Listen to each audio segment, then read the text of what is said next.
pessoal, espero que todos estejam bem. Hoje nós estamos aqui muito animados por estarmos estreando o nosso primeiro Start Talks, no qual nós temos por tema Educação Integral e de Alta Performance como pilares para a formação de jovens e crianças deste século XXI. Para bater esse papo com a gente, nós estamos aqui super bem acompanhados com dois diretores extremamente significativos na nossa companhia, que já vão se apresentar a vocês.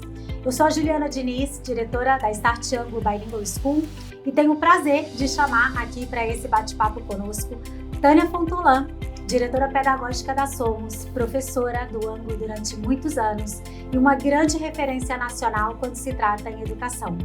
E Daniel Perry, que está conosco também há muitos anos, mais de 2 décadas quase, né, Perry? E está à frente do Sistema Anglo de Ensino e do Colégio e Curso Anglo e vai conversar com a gente um pouquinho sobre esses dois temas. Sejam muito bem-vindos. Peço que vocês se apresentem um pouquinho mais. Tá bem, então. Eu sou Tânia, né? Eu sou uma professora de História de formação. Dei aulas muitos anos, desde o 6º ano até pré-vestibulares, né? Então, muito interessante ter vivenciado as possibilidades, né, de ampliação do conhecimento e do entendimento do mundo a cada faixa etária, né? Então, enfim, sou uma apaixonada pelo conhecimento, acredito que o conhecimento torna as pessoas melhores, especialmente quando ele não é tratado como commodity, especialmente quando ele não é visto apenas como um elemento quantitativo, né? E justamente nós trabalhamos para que o conhecimento seja apreendido, né, pelos nossos alunos, por aqueles que convivem conosco, e que isso os torne melhores e torne o seu entorno melhor. Muito obrigada, Tânia. Excelente. E você, Perry? Primeiro é um prazer estar aqui com você, Ju, Tânia, grandes amigas e mestras. E eu também sou historiador, assim como a Tânia. Estou na área de educação há mais de 20 anos, no Anglo há cerca de 18 anos. Estou aí como professor, diferentes segmentos, mas sobretudo no pré-vestibular. Também sou autor de materiais do Sistema Anglo de Ensino, o diretor do curso Anglo, né? E hoje em dia estou na direção executiva do Sistema Anglo, trabalhando em parceria com as nossas escolas aí pelo Brasil. Prazer estar aqui com vocês. Obrigada, Perry e Tânia. Acho que vai ser um bate-papo aqui super rico. E para começar, eu queria que a gente começasse do começo, onde nós pudéssemos refletir aqui sobre o conceito. Afinal de contas, o que é uma educação integral? Um termo que ganhou tantos significados do ponto de vista, inclusive, do senso comum, e há uma seriedade e complexidade muito grande implicada a ele. E queria que a gente também refletisse sobre o que é alta performance num contexto de educação básica.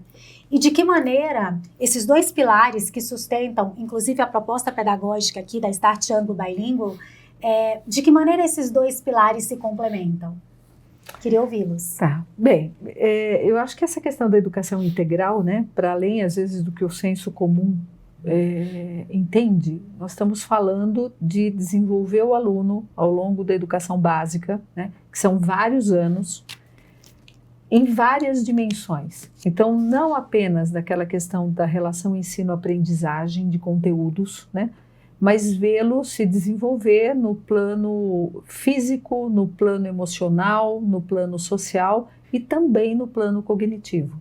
Então, na verdade, é não tomar nenhuma dessas dimensões como única e dissociada das outras, né? É aproveitar, às vezes, cada assunto, cada tema, cada conceito, mas interligar nas metodologias e nas práticas ao desenvolvimento desses outros elementos. E quando isso é bem trabalhado, na verdade, no meu entendimento, oferece uma base sólida para aquilo que nós chamamos de alta performance, né? Porque se esse menino e essa menina têm essa sólida formação conceitual, mas junto com ela sabe onde aplicar o conhecimento, sabe lidar com as próprias pressões, lidar com os próprios desafios, eu não tenho dúvida que essas coisas vão se somar da melhor forma possível. Excelente. A Tânia é uma mestra, né? Sempre bom ouvi-la falar. Não é? E ela já levanta para eu cortar falando de alta performance, né? Como a Tânia colocou, a educação integrada, ela vai criar os elementos, né? Para que o aluno, ele se transforme num estudante e atinja essa alta performance. Agora, o que a gente pode definir como alta performance? Em geral, as pessoas acreditam que alta performance acadêmica no ensino básico significa aprovações dos principais vestibulares. E não é só isso, né? Isso é uma maneira de medir a performance. Mas alta performance é muito mais do que isso. Esse estudante, ele conseguir atingir um alto nível em termos de habilidades cognitivas. Se a gente considerar a taxonomia de Bloom, é levar esse aluno ao topo. Aquele aluno que vai poder criar e inovar a partir, né, dos conhecimentos que ele adquire com essa educação integral. E eu não estou falando de criatividade apenas do ponto artístico, não é isso. O indivíduo criativo é aquele que vai ser um bom resolvedor de problemas, uma pessoa que vai desenvolver soluções para as questões que se apresentam, não apenas no âmbito acadêmico, mas na vida. Então vai ser um engenheiro criativo e inovador, um advogado criativo e inovador, um médico, ou um artista, um professor. Ou seja, o que ele quiser ser na vida, ele vai ser em alto nível, né? Vai conseguir trazer respostas para os desafios que se apresentam. Eu acredito que isso é alta performance. A aprovação é uma consequência. Se o aluno ele tiver esse desejo, né, de entrar numa universidade de alto nível e muito concorrida. Muito bom. E sabe que ao ouvir o Perry aqui e a Tânia, vocês me fazem pensar em alguns questionamentos que muitas vezes a gente recebe ali na escola, porque no Brasil, quando a gente pensa em metrificar, em medir a performance do aluno, invariavelmente a gente vai por esse caminho mais óbvio, que é a aprovação nos vestibulares, que de fato é um indicador muito relevante para a educação básica. Mas a gente não pode deixar de lado que nós temos na educação básica segmentos, por exemplo, como educação infantil e anos iniciais, que ao contrário do que se pensa, nós temos também para esses segmentos indicadores claros de performance, que extrapolam e muito, como a Tânia bem colocou, aspectos quantitativos. Perfeito. Então, o que é um bom aluno ou um aluno desenvolvido em sua plenitude na educação infantil? Existe alta performance para a educação infantil? Ora, se na educação infantil eu tenho claro quais são nossos objetivos de aprendizagem, como, por exemplo, uma boa socialização, o desenvolvimento da capacidade comunicativa, a capacidade de solucionar os problemas adequados para aquela faixa etária, o desenvolvimento da criatividade, nós temos também aí oportunidades de medir quanti e qualitativamente o que é uma boa performance para um aluno de 3, 4 anos de idade. Então, acho que é sobre isso que a gente está falando aqui e eu agradeço muito os inputs que vocês trouxeram, tá? Na segunda perspectiva, eu queria que vocês explorassem um pouquinho como que esses dois pilares se complementam. É possível pensar numa educação integral associada à alta performance e vice-versa?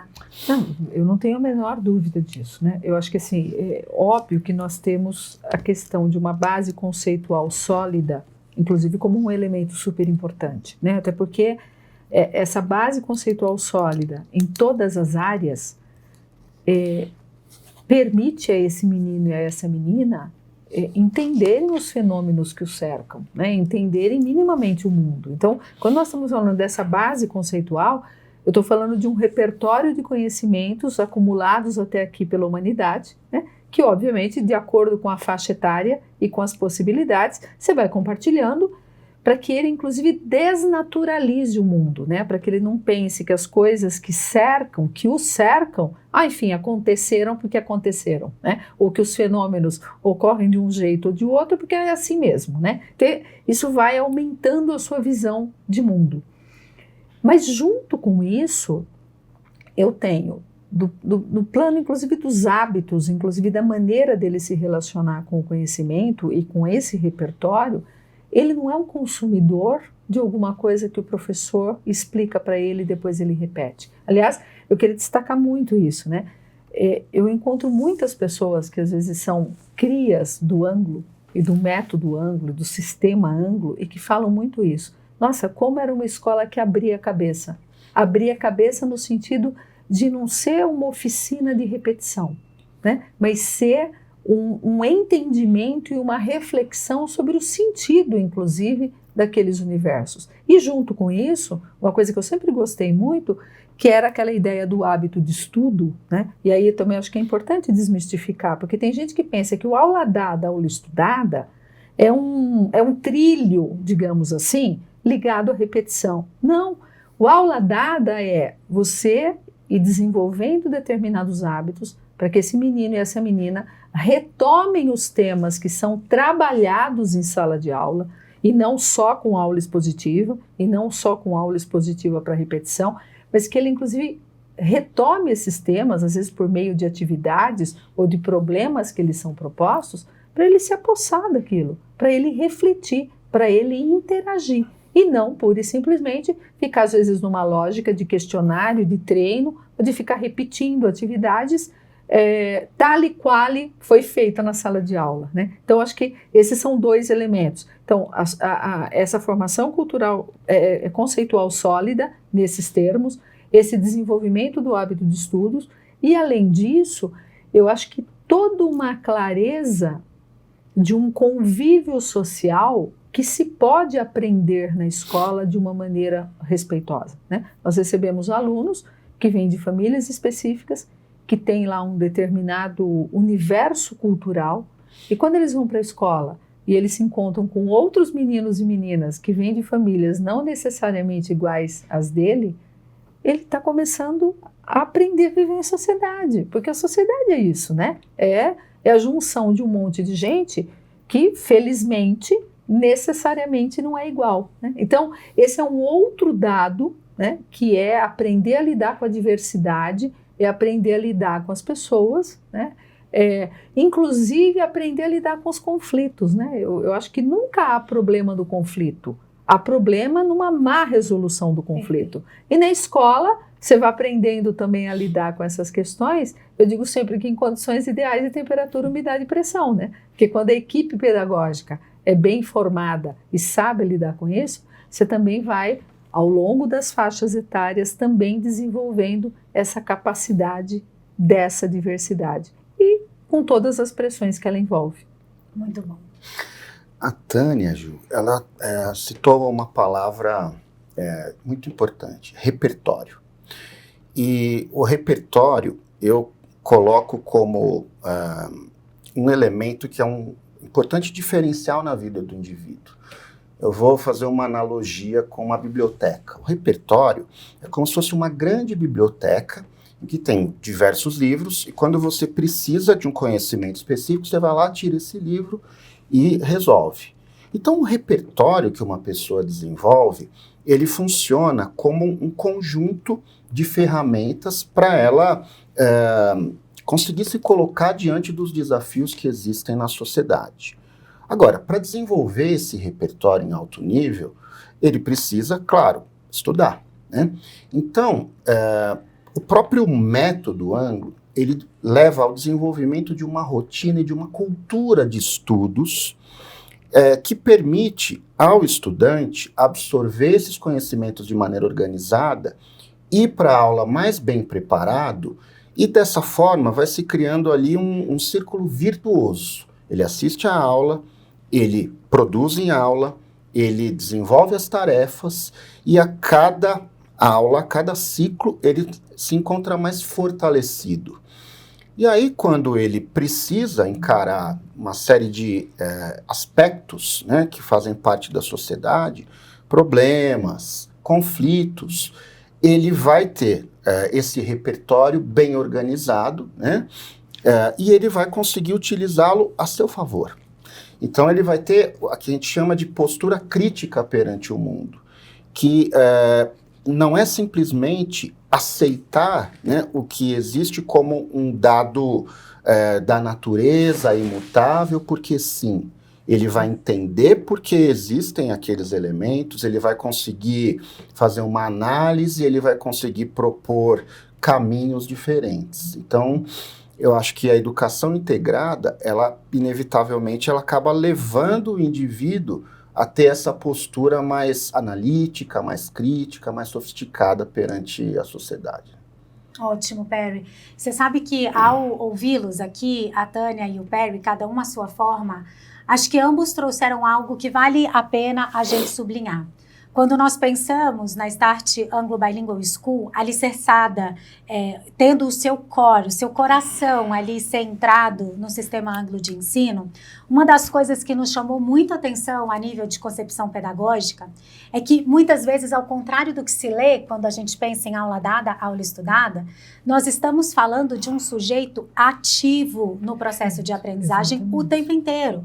Nós estamos falando da formação de um sujeito que, para além de ser ativo, ele desenvolve autonomia e responsabilidade para com o seu processo de aprendizagem. Então, acho que a gente está falando aqui, inclusive, do desenvolvimento da metacognição, né? E num processo que o indivíduo tem um papel tão relevante para além da mediação do professor. E aí, ainda explorando essas questões da educação integral, nós falamos muito aqui desse eixo cognitivo, vinculando, né, o conhecimento aplicado à resolução de problemas contemporâneos. Tem um outro aspecto dessa educação integral que eu queria explorar com vocês, que é o desenvolvimento das competências socioemocionais, para que esse indivíduo esteja devidamente apto a essa vivência num mundo muito complexo, muito diverso e de mudanças acontecendo num tempo e numa velocidade nunca antes vistas. Então, eu queria que vocês pudessem explorar conosco, assim, como que a gente se compromete, dentro dessa perspectiva da metodologia Anglo, nesse desenvolvimento socioemocional, para que esse indivíduo esteja, de fato, completo em todos os seus atributos para lidar com desafios contemporâneos. Então, eu acho que eu queria chamar a atenção, inclusive, para a palavra socioemocional, né? Porque quando, às vezes, essa questão começou a aparecer como uma demanda importante no mundo da educação, explicitamente, então as pessoas, não, essa coisa do emocional, mas isso não é escola. Nós estamos falando do socioemocional. Então, eu comentei dessa dimensão social que a escola tem, né? Porque ela é um espaço de convivência entre muitas pessoas que não são necessariamente iguais umas às outras. Então, nós estamos falando do desenvolvimento de determinadas características, né, digamos, de autorregulação, de autoconhecimento, né, de aprender a lidar com as pressões, né, que é a tal da resiliência, né, de você ser capaz de olhar para o outro, né, e respeitá-lo em amplo sentido, que, óbvio, só pode ser desenvolvido num ambiente social. Porque quando você está falando dentro de casa, quer dizer, não é que dentro de casa essas coisas não vão acontecer, mas às vezes hoje as famílias têm 4 pessoas. Portanto, essa fricção de sociabilidade, digamos assim, ela fica muito mais restrita. Aí quando a gente vem para o socioemocional, então eu estou falando de um ambiente mais amplo. E tem uma outra coisa interessante, né, que nos últimos anos a gente pôde de fato constatar por meio das pesquisas e dos estudos. Todos nós temos determinadas características pessoais inatas. Quem tem 2 filhos e às vezes os criam da mesma maneira, às vezes você tem uma criança que é mais impulsiva, às vezes você tem uma outra que é mais equilibrada, né? Talvez algumas décadas atrás isso era quase que uma sentença, né? Então você olhava para um filho que era mais impulsivo e dizia assim, ai, coitado, ele vai quebrar a cabeça a vida inteira, né? Porque primeiro ele faz, depois ele pensa.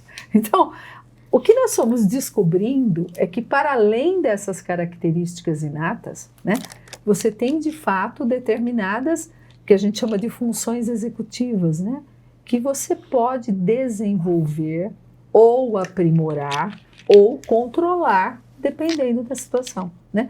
Então, trazer essa dimensão para a escola de maneira, digamos, deliberada, de maneira intencional, significa aproveitar esta convivência para, primeiro, propor, inclusive, reflexões de autoconhecimento, né? Porque isso dialoga com a metacognição, ou seja, é o aluno sendo capaz de pensar em si mesmo e de reconhecer em si determinadas características que em algumas situações ajudam e que em outras não, né? Segundo, a autorregulação. Então, ou seja, ele é capaz de criar mecanismos internos, na verdade, para não agir por impulso, né?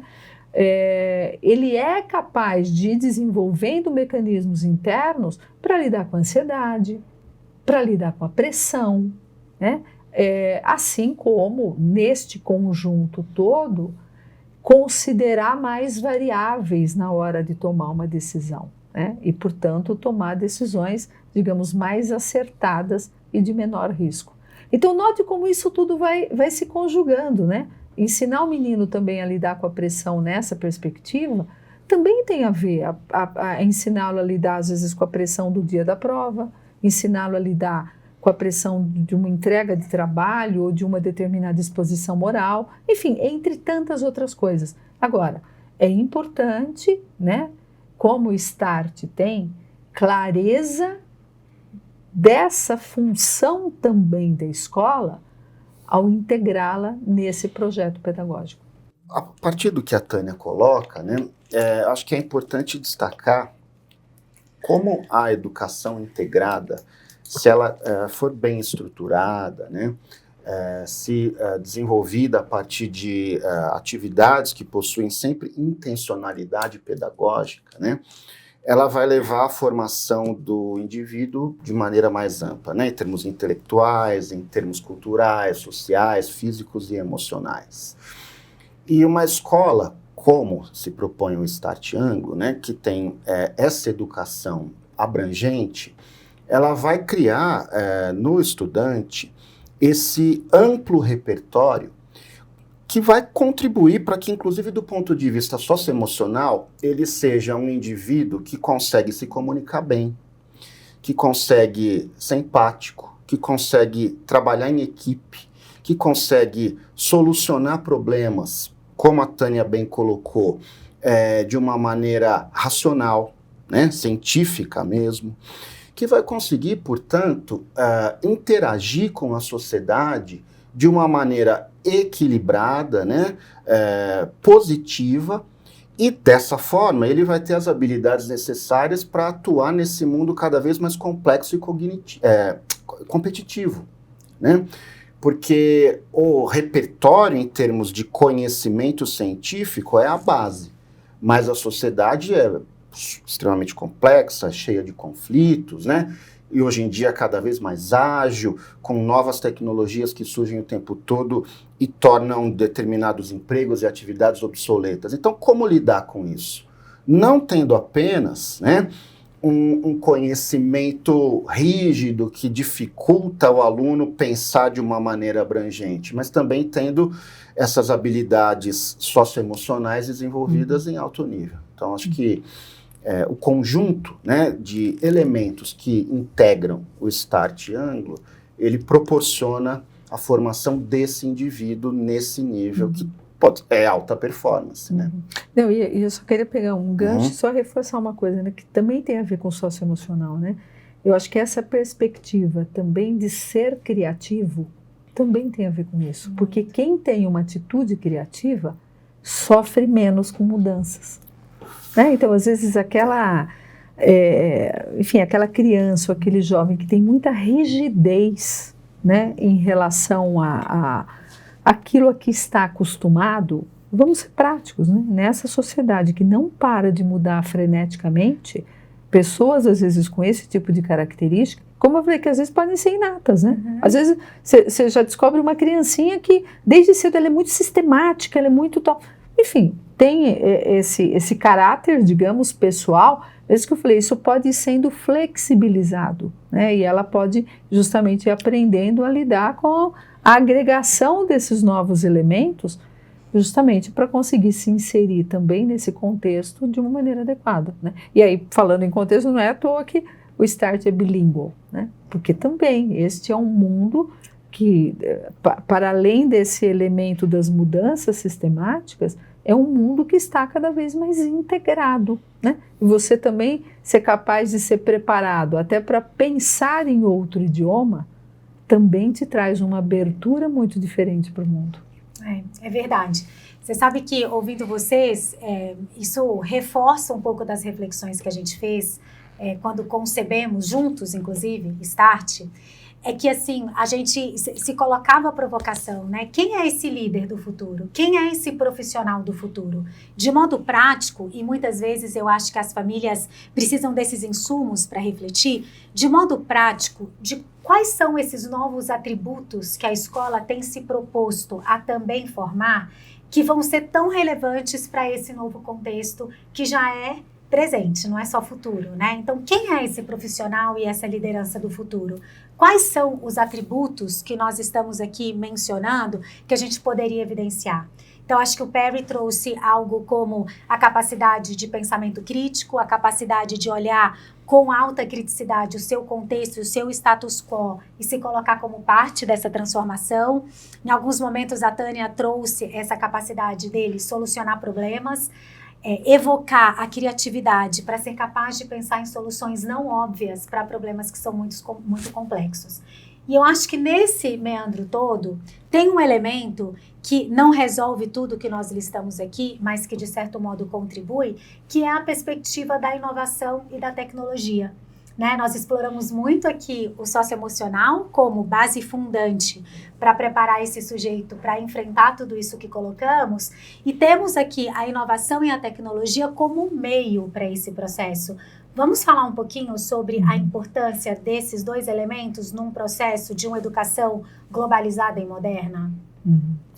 Então, eu acho que assim, eu penso na tecnologia, né, na educação, assim, sob várias camadas, digamos, que são integradas, né?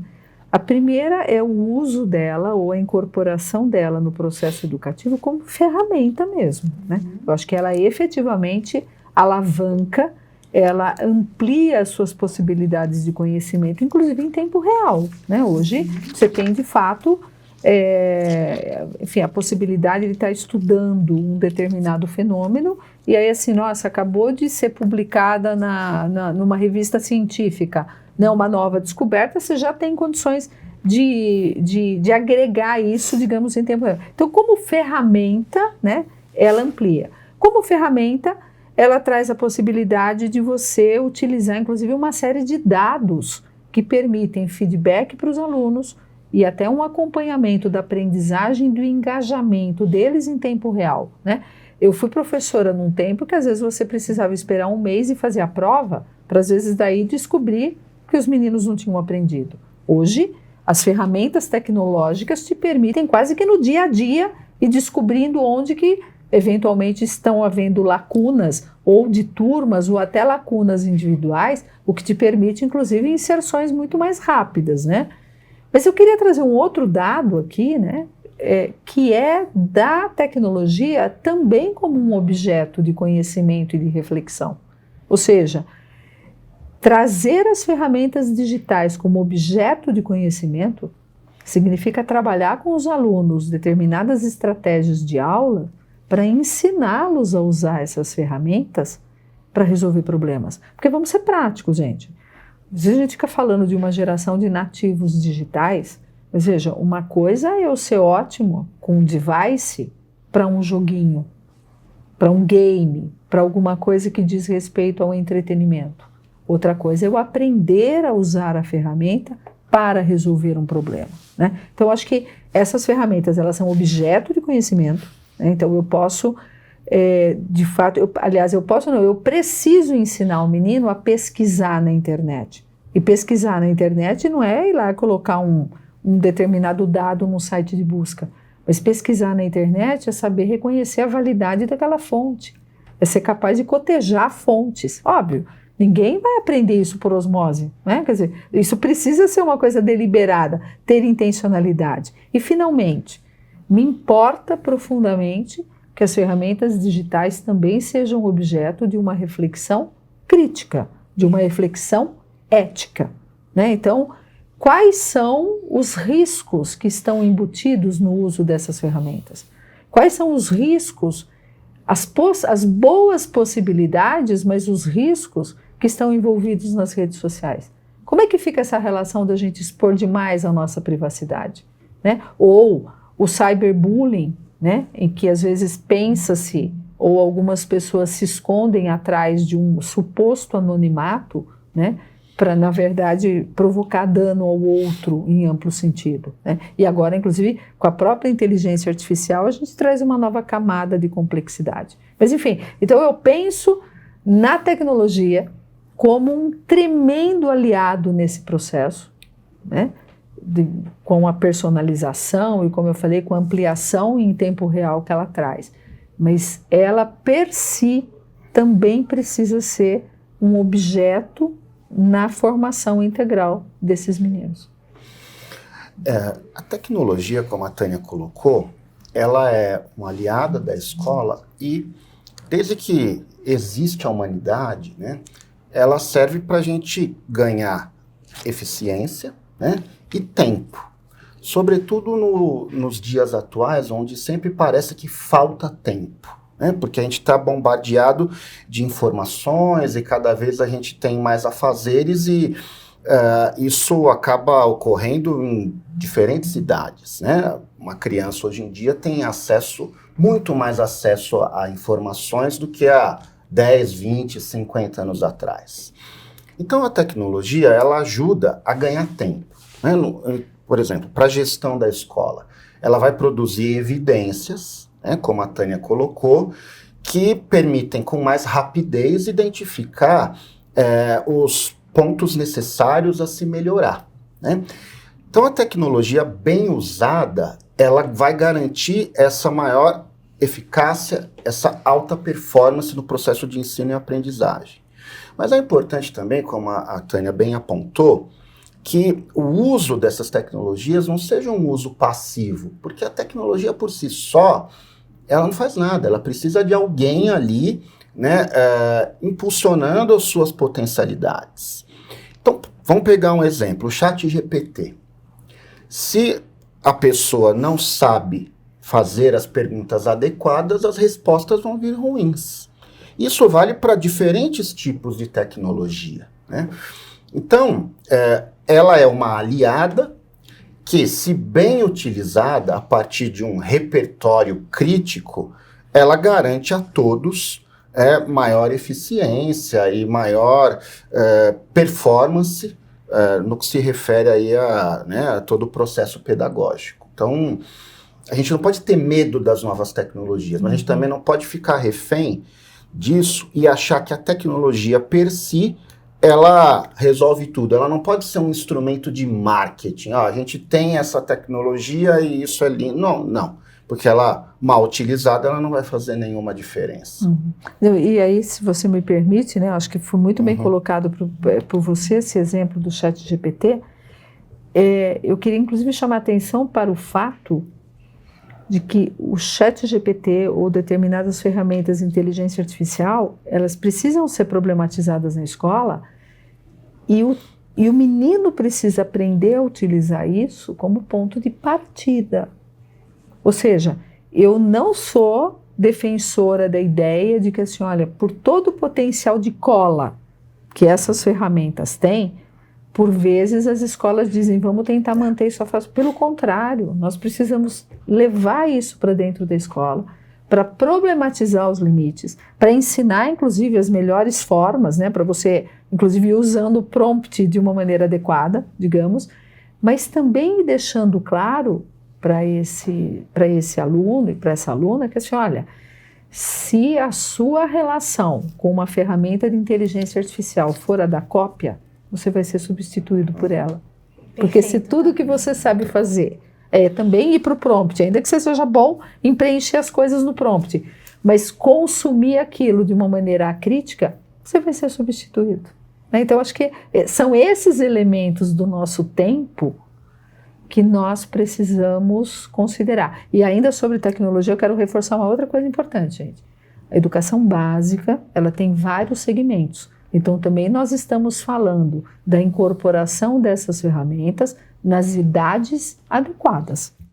dentro dessa concepção de projeto pedagógico, uma das coisas das quais nós nos ocupamos muito pensando nas estratégias da Start é que, como você bem colocou no decorrer da sua fala, nós temos um compromisso aqui alicerçado no ângulo, que tem também aulas expositivas como parte da sua estratégia, mas há muitos anos, não é agora com a Start, há muitos anos, o ângulo que acompanha muito essas perspectivas inovadoras do processo educativo vem trazendo para nós a importância das metodologias ativas como parte, e não única, mas parte da nossa estratégia didática.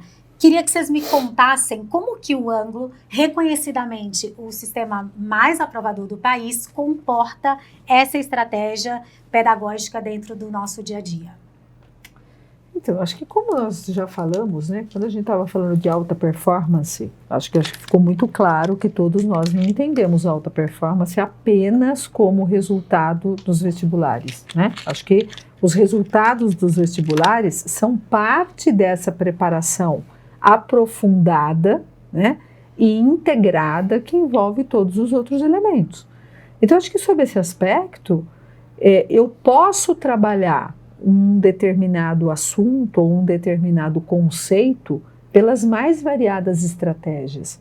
E justamente a riqueza nesse processo de formação é o da variação de estratégias. Porque, vamos ser práticos, gente, se eu tenho o monopólio das aulas expositivas, e veja, eu não tenho nada contra aulas expositivas, mas elas, normalmente, elas contemplam mais parte dos alunos do que outros, né? Porque às vezes tem alunos que têm maior ou menor facilidade na apreensão, né, desse tipo de estratégia, né? E como eu já disse anteriormente, como que esse menino vai aprender a se expressar oralmente se ele está numa sala só escutando?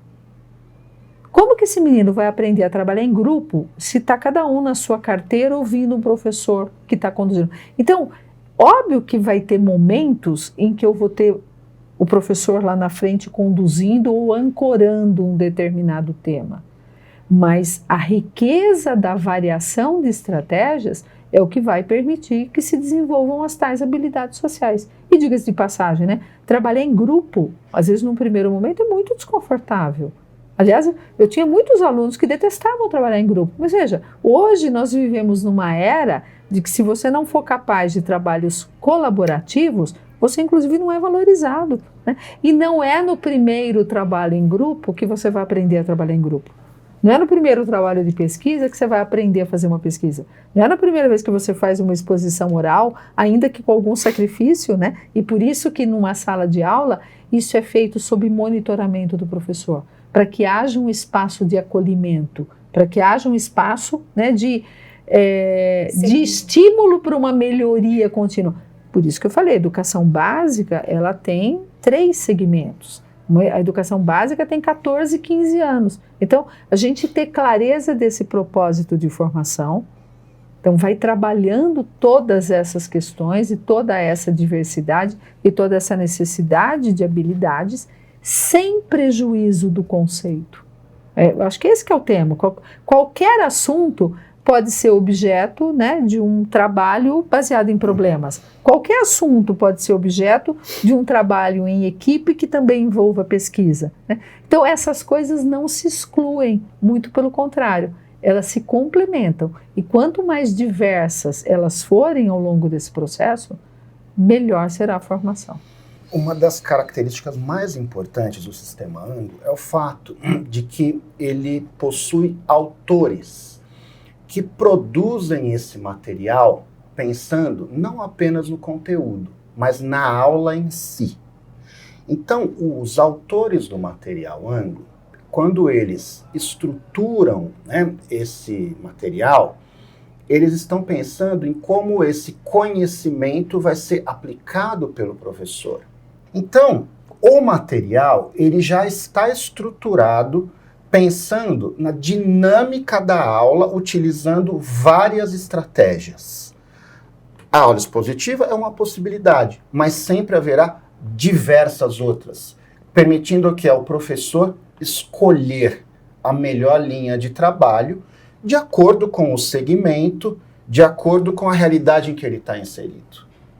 Eu fico refletindo, como educadora que sou, o quanto é desafiador promover essa educação que Start Anglo Bilingual se propõe, que é essa educação completa, complexa e que dá conta de todas essas dimensões sobre a perspectiva da educação integral.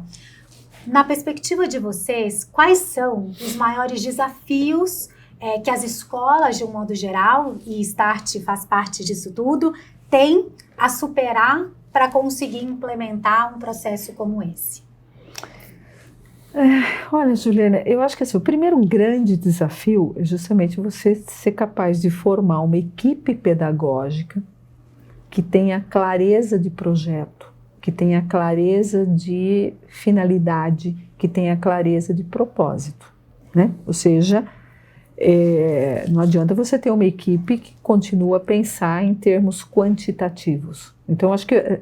E quando eu estou falando de montar essa equipe, né, é uma equipe que tem que ter clareza do projeto, inclusive vertical, né? De se saber parte de um projeto que começa na educação infantil e vai até o ensino médio. E que dentro de uma espiral de crescimento, né, as coisas vão se diferenciando de acordo com as faixas etárias, mas dentro de um mesmo fio condutor, com essa clareza. Então, isso não é simples, né? E aí manter, inclusive, esses professores atualizados e envolvidos, né, em que pesem as especificidades de cada área e de cada segmento, mas com essa clareza de propósito. Tem uma segunda grande dificuldade, que eu diria que é a cultura da comunidade, vamos dizer assim, né? Eu acho que, por vezes, nós temos em relação às nossas escolas, eu estou falando nós adultos, primeiro uma memória seletiva e afetiva. Verdade. Então, às vezes a gente pensa na escola do nosso tempo, apagando, né? Quer dizer, fica parecendo que nós nunca colamos, né? Nós nunca praticamos bullying, enfim, a gente tem aquela memória e tal. E por vezes, então, quando eu estou falando dessa resistência da comunidade, é impressionante como a gente ainda encontra, às vezes, famílias que, por conta dessa memória afetiva e seletiva, parece que pressionam para que a escola reproduza a escola que eles tiveram. E aí, assim, a minha grande pergunta é sempre assim, mas olha, nós estamos formando para 2005, quando esses pais estavam, às vezes, na educação básica, ou para 2035? Então, e aí sobre esse aspecto, acho que o Anglo, né, a gente tinha até um lema alguns anos atrás que a gente falava assim, tradição sem arcaísmo, modernidade sem modismo. Então eu não estou dizendo com isso que práticas de décadas atrás perderam completamente a validade, muito pelo contrário, é preciso preservar, manter e estimular aquilo que já faz parte de uma tradição. Agora, tão equivocado quanto jogar fora tudo aquilo que tem décadas é preservar completamente. Porque se a minha escola, ou se a escola dos seus filhos, continua funcionando como a sua funcionava, acredite, há problemas. Eu destacaria 2 desafios. O primeiro é a definição de uma identidade, né? Porque a escola, que quer ser tudo, ela acaba não sendo nada. Né? Nesse sentido, o projeto Start Anglo, ele facilita muito a definição dessa identidade, porque é uma solução completa, complexa, como você colocou, e que traz consigo uma série de elementos, de ferramentas que contribuem para a definição da identidade da escola. Mas há um outro desafio, que é o pacto com as famílias. Porque a escola ela pode definir bem a sua identidade, mas ela tem que comunicar isso bem para a comunidade que ela atende. Porque aí essa comunidade ela vai ser uma comunidade parceira, que acredita no projeto, e não simplesmente uma clientela, né? Que simplesmente paga e quer um produto que muitas vezes, né, não tem nada a ver com a identidade que a escola está se propondo. Esse segundo desafio eu acho mais difícil, porque esse pacto com as famílias, ele exige muito diálogo, mas muita firmeza de propósito, né? Muita consistência na sua proposta pedagógica. Então, a escola que consegue definir bem a sua identidade, comunicar bem isso, estabelecer um pacto com a comunidade, ela vai ser uma escola muito forte, né? No melhor sentido da palavra. Forte porque ela vai atrair as famílias que, por sua vez, né, vão ser parceiras, como eu coloquei. E aí a escola tende a ter excelentes resultados dessa maneira. Às vezes nós pensamos que inovar é encher a escola de recursos tecnológicos. E inovação não necessariamente tem a ver com isso. Por exemplo, quando nós provocamos que o ChatGPT seja trazido para a sala de aula como ferramenta e como objeto de reflexão e entendimento, isso também é inovação, né? Não pela ferramenta em si, mas pela nossa capacidade de romper ali um status quo, onde o ChatGPT, quiçá, não é bem visto dentro da escola, e o trazemos como objeto de análise, de reflexão, de como usar, formando o que a gente explorou tanto aqui durante essa conversa, do cidadão crítico e pronto para fazer suas escolhas, né? E fazer escolha não tem a ver com deixá-los alheio ao que já é parte do mundo, ao contrário. Muito pelo contrário. É capacitá-los, né, a enfrentar de modo crítico e consciente cada uma dessas novas questões que surgem. E com isso eu queria pedir a vocês que fizessem as considerações finais para que a gente encerre o nosso primeiro Start Talks.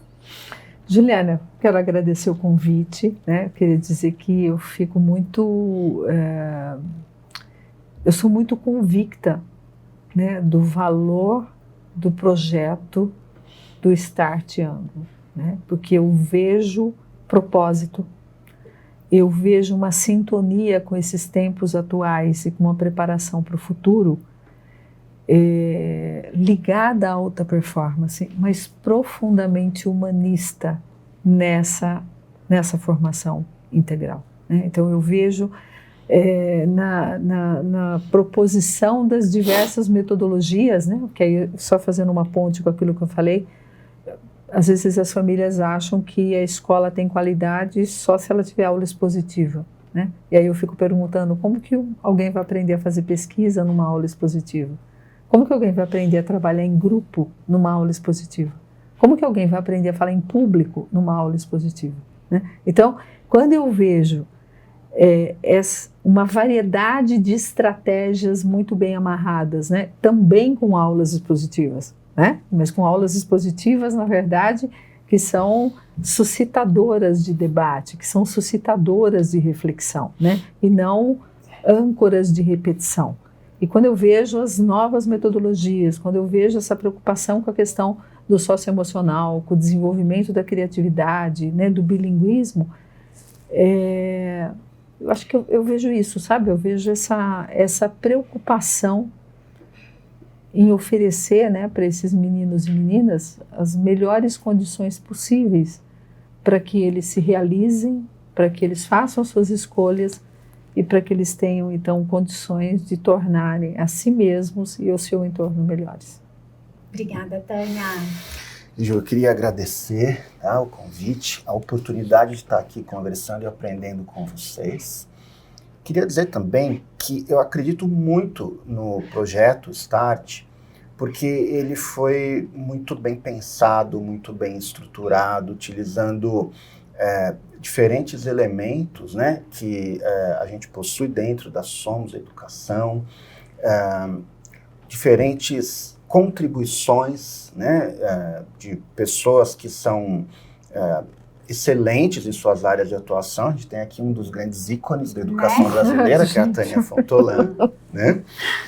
Mas eu acredito, sobretudo, porque o projeto Start, ele forma um indivíduo que, ao final, vai ter a melhor possibilidade que o indivíduo pode ter na vida, que é a liberdade.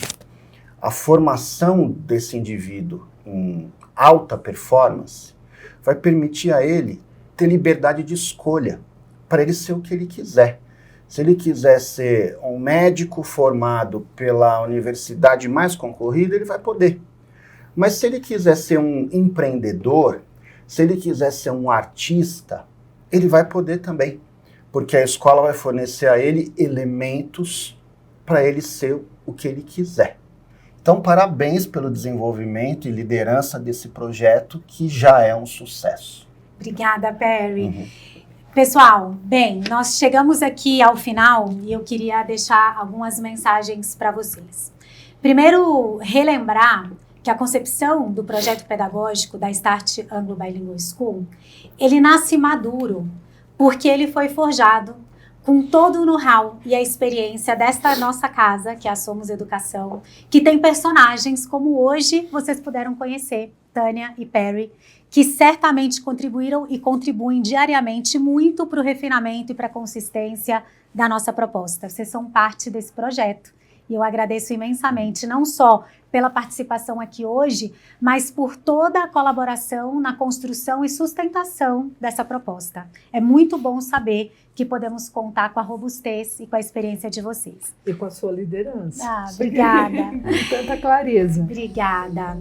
E dizer a vocês que o nosso compromisso aqui, como um projeto pedagógico de fato, é que, alicerçados nesses pilares da cidadania global, da escola de excelência e de performance e, sobretudo, na educação integral, nós temos diariamente um compromisso de conseguir promover uma educação que seja capaz de, ao final do processo e durante todo ele, constituir jovens com mentalidade global, né, jovens que sejam protagonistas dos seus processos e que tenham educação de excelência e que, acima de tudo, sejam felizes em seus contextos. Então, acho que todos os dias é isso que nos nutre e que norteia aqui o nosso fazer. Obrigada, e para o próximo Start Talks, vamos conversar profundamente sobre o eixo da cidadania global, trazendo aqui a importância do bilinguismo que se soma a essa perspectiva de educação integral dentro da nossa proposta. Muito obrigada.